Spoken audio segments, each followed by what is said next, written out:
Agora nós vamos trazer aqui a participação dos nossos telespectadores. Nós lançamos nas redes sociais aqui a oportunidade de você mencionar como é que você lida com a culpa, se tem algo te incomodando. E teve gente que respondeu. Então, vou trazer aqui Dr. César, Dr. Alberto, algumas dessas questões, porque, mais uma vez, né, assim como a história da Jaqueline, uma história impactante, as histórias reais, elas elucidam e também nos ensinam muito. Pode trazer a primeira aqui na nossa tela? Por favor, quem está com a gente, eu acho que é a Neide, não é? Neide Torpe.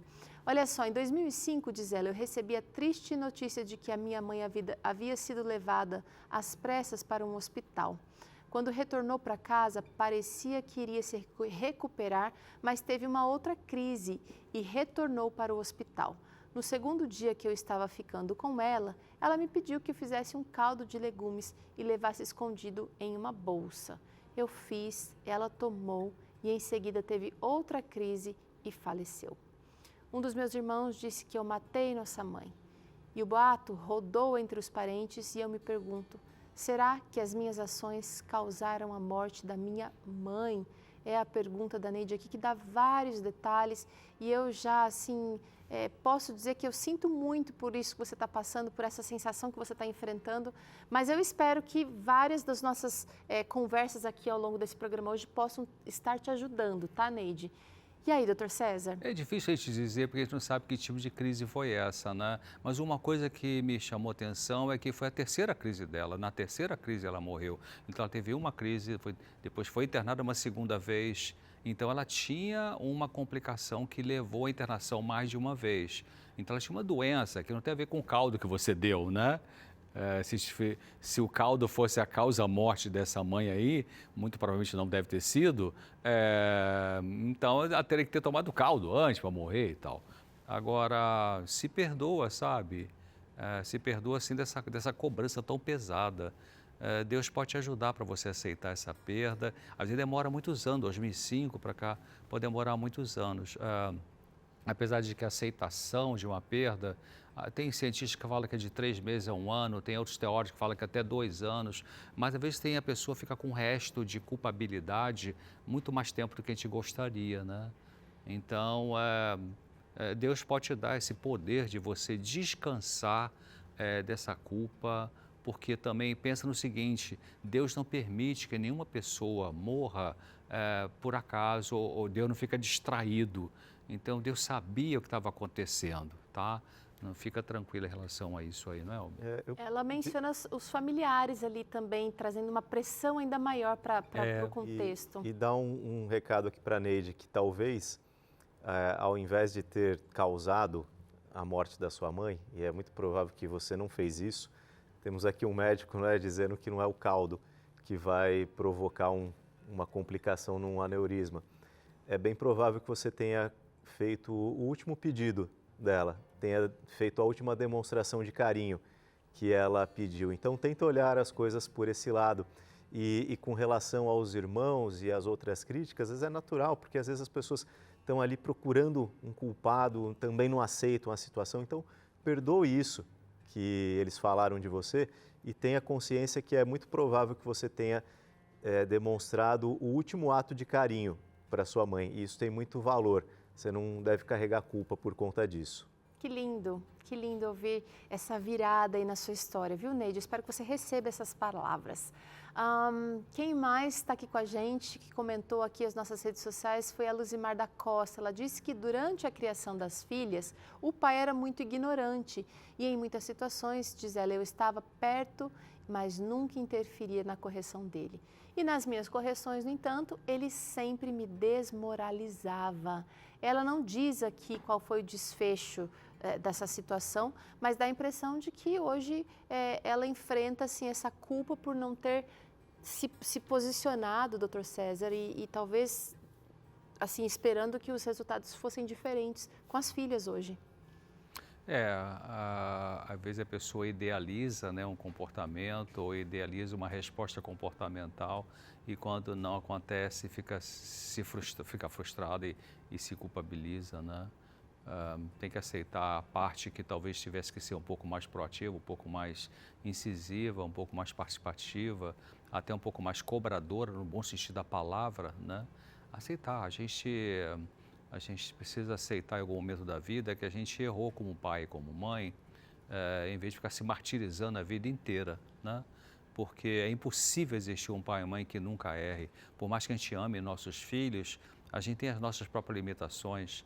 Então, é muito importante para a resolução da culpa, para adquirir a serenidade, que a gente perdoe a gente mesmo pelos nossos erros cometidos na educação de nossos filhos e que a gente perdoe nossos pais pelo que eles erraram também com a gente, porque na realidade, quando a gente ama um filho, a gente faz o melhor que pode com eles, dentro dos recursos que a gente tem naquele momento da vida, né? Se eu olhar hoje para a atitude que eu tive com meus 2 filhos, quando eles tinham 5, 6, 7 anos, se eu olhar hoje como foi meu papel lá, eu pensei, puxa, eu podia ter feito dessa forma, daquela forma, mas naquele momento era a lente que eu conseguia funcionar daquele jeito. E daquele jeito que eu conseguia funcionar, eu errei muitas vezes, né? Então, graças a Deus que eles me perdoaram. Então, perdoa a si mesma e perdoa seus pais e seus filhos precisam perdoar você também. Uma conversa pode ser útil, doutor. Sim, e ela avaliar Com as filhas, essa né? questão da condição que ela tinha, pelo que ela dá a entender, parece que era uma relação familiar também com uma certa opressão, ela não tinha muita voz, então ela se cobra por algo que talvez nem fosse uma possibilidade naquele momento, e talvez ela veja consequências na vida da filha e ela atribui a si mesma. Então, conversar com as filhas também, às vezes ela tem uma impressão que nem as próprias filhas têm. E ela está carregando isso, uma conversa pode ajudar. Muito bem. Essa interação aqui, ela me fez pensar no seguinte, porque às vezes a culpa ela pode estar sendo assim levada de geração para geração. E hoje muito se fala sobre quebrar ciclos, né? Inclusive, talvez uma das maneiras de lidar com a falsa culpa seja encará-la e fazer, né, contestações ali, para que ela realmente deixe de produzir os seus desfechos ali ruins. Como é que a gente lida com essa culpa passada de geração para geração? E reavaliar a partir dessa reflexão. Então, o que acontece? Às vezes você pega num contexto familiar, algumas histórias são contadas e as histórias já são carregadas daqueles vieses de quem contou. E nem sempre aquilo ali foi o que de fato aconteceu, ou não está se levando em conta as condições da época, existe muito julgamento. Então, quando a gente fala, né, de ciclos familiares, por exemplo, então alguém que diz, na nossa família sempre foi assim, porque a nossa mãe era assim e ela passou por isso, então a gente aprendeu isso, a gente também vai agir assim. Acho que o que ajuda é entender, primeiro, que os filhos não são responsáveis pelos erros dos pais, caso isso tenha a ver com algum erro verdadeiro. E, em segundo lugar, questionar como que aquela história daquela família chegou àquela conclusão e por que você carrega aquela tradição, porque muitas vezes não está conectado com a realidade, é simplesmente algo que vai ali sendo passado de geração em geração e vai moldando as próximas, porque às vezes existe uma expectativa dos ancestrais de que os outros vão seguir aquele mesmo caminho, mas é de fato quebrar esse ciclo a partir da reflexão, da tomada de consciência. Olha É importante também pensar de que muitas vezes o que a pessoa relata até no consultório, assim, do que eu sofri no passado, meu pai não me amava como queria, minha mãe não me amava como queria, então a gente tem que fazer uma separação do que é real do que é imaginário, né? Porque muitas vezes a interpretação da pessoa de não ter sido amada pode ser mais imaginária do que real. Ou seja, ela foi amada sim, só que aí de duas uma, ou essa qualidade de manifestação de afeto não entrou para ela como crédito de afeto, mas ela era amada, né? Ou ela tinha uma boa, as pessoas manifestavam de forma até mais explícita esse afeto, né? Mas essa pessoa tinha uma exigência muito alta de receber essa dosagem. Então, essa pessoa, em algum momento, vai precisar peneirar a sua queixa para separar aquilo que foi realmente um afeto que funcionou, que existiu, que foi real, daquilo que foi uma expectativa exagerada, uma idealização. Agora, em algum momento aqui eu falei que às vezes a ajuda profissional é necessária, a história da Jaque também mostrou um pouquinho disso, mas nós também temos aqui a possibilidade, a gente acabou de falar, né? Talvez uma conversa com as filhas resolva um caso da nossa amiga telespectadora. Conversar, dividir com algum parente mais próximo, alguém que a gente tenha confiança, não é aquela conversa assim jogada que depois vai gerar só fofoca e aumentar o problema.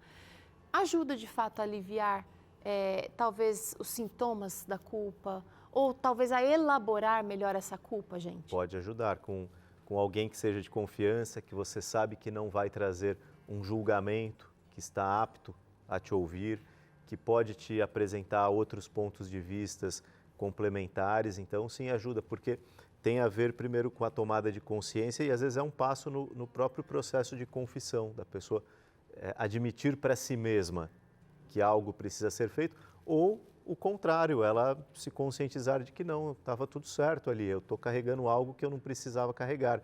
Às vezes não é nem apenas amigos ou familiares, às vezes a pessoa vai encontrar isso num conselheiro, por exemplo, pode ser um conselheiro no âmbito da igreja, uma pessoa que ela respeita, um pastor, também pode ter essa função, além, obviamente, de toda a rede profissional que vai ajudá-la. E é interessante que a gente não está falando aqui que a culpa ela precisa ser banida a qualquer custo. A gente precisa investigar essa culpa, né, doutor César? Eu acho que isso precisa ficar claro aqui para o nosso telespectador. Porque existe também talvez uma coisa assim da cultura que a gente precisa, sabe, viver mais leve apenas. Mas tem coisas que a gente vai ter que assumir responsabilidade. E nem sempre é um caminho gostoso ou suave. E a gente sabe que a filosofia pós-moderna, que impera hoje na sociedade muito mais ocidental do que oriental, oriental de certa forma também já invadiu esse conceito, é de o que vale é que você sente. Então, e você tem direito de sentir bem, você tem que eliminar qualquer sentimento desagradável, de angústia, de culpa, tem que eliminar isso, né? Isso é um grande perigo, porque, como já foi falado aqui, né, o sentimento de culpa verdadeiro é um sinalizador de que eu estou tendo um comportamento que eu preciso parar com ele, porque eu estou transgredindo algum tipo de lei que vai ser importante eu parar de transgredir para poder... Aí depende de qual foi a lei, né? Qual é a transgressão. Ter saúde física, ter saúde relacional, ter saúde comunitária, ter saúde espiritual. Eu preciso parar de transgredir, né?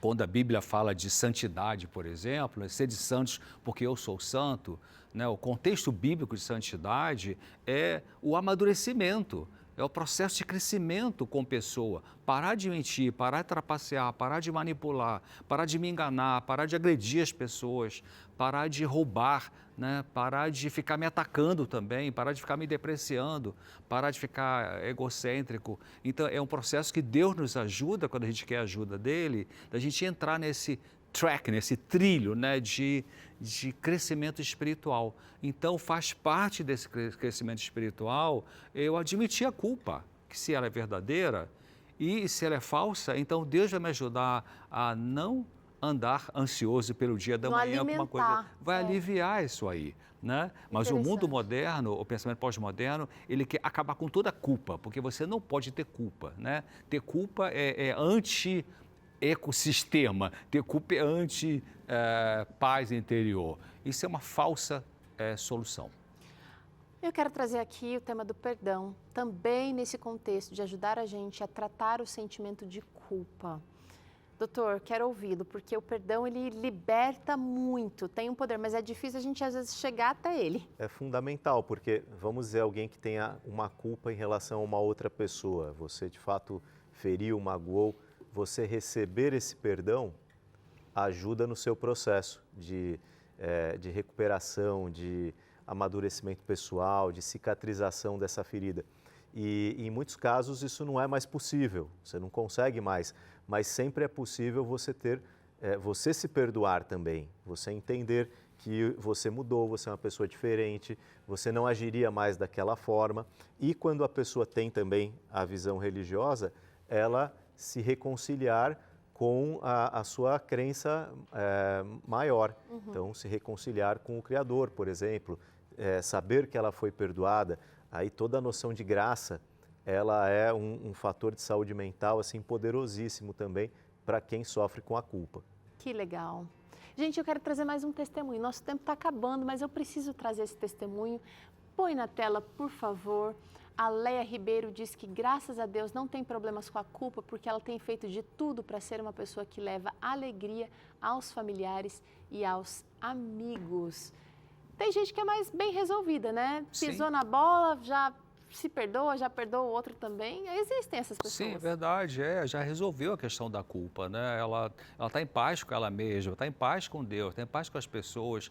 E esse tipo de pessoa que, graças a Deus, tem conseguido desenvolver esse tipo de postura, né, de estar na realidade, ela aprendeu também a perceber com mais facilidade quando é que ela erra, e aí ela já aprende como lidar, como resolver rápido essa questão da culpa, para não ficar remoendo isso muito tempo, né?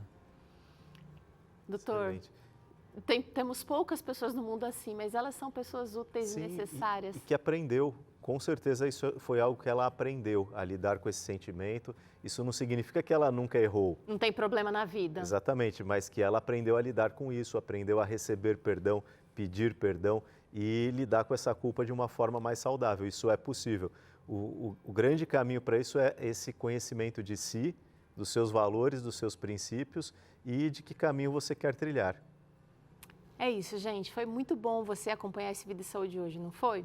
Eu tenho certeza, se você quer um pouquinho mais do conteúdo ou do Dr. César ou aqui do Dr. Alberto, você pode acessar o site do Dr. César, que é drcesar.com. Vou trazer aqui na tela ele que está sempre com a gente aqui semanalmente, trazendo conteúdo de relevância. E também o Dr. Alberto está lá no Logoterapia BR no Instagram, @logoterapiabr. Tanto para pacientes quanto profissionais da área da saúde mental, esse seu Instagram tem Sim, para quem quer aprender sobre logoterapia, quer usar como uma ferramenta profissional, tem pós-graduação, tem formação. Então ali é o canal para você aprender mais sobre isso. Tá vendo? Ó, a Novo Tempo continua trazendo aqui conteúdo que vale a pena para você. Então, eu falei aqui da campanha do Anjos, se engaje, seja parte do Exército, levando esperança através de programas como esse aqui do Vida e Saúde, mas não só esse. Tantos outros que têm abençoado as pessoas nas mais diversas áreas possíveis. Doutor César, vamos trazer o doutor Alberto aqui para falar mais sobre algum outro assunto aqui, não é? Sim, já estamos convidando ele para voltar aqui. Eu queria deixar um texto para vocês de casa. A palavra de Deus fala assim, lá na primeira carta de João, se confessarmos os nossos pecados, Ele é fiel e justo para nos purificar, né, desses pecados e nos conduzir para a paz interior, para a justiça. Então, dá esse passo aí com Deus e vai ser muito bom para resolver a culpa. Que bom, a palavra de Deus começou e terminou esse programa aqui e eu quero que você também possa se apropriar das ideias, das palavras ditas aqui, entendendo que Deus é Deus e Ele pode resolver qualquer situação, por mais difícil que ela possa parecer. Amanhã a gente se encontra aqui com mais saúde para você, vamos ter um programa aqui onde você pode se movimentar, você entende o papel da atividade física e realiza aqui com os nossos profissionais, então não perde, vamos acompanhar juntinhos aqui a partir das 4 da tarde com um programa inédito para você. Bom, então o convite já está feito, a gente se encontra em breve aqui, doutor. Obrigado.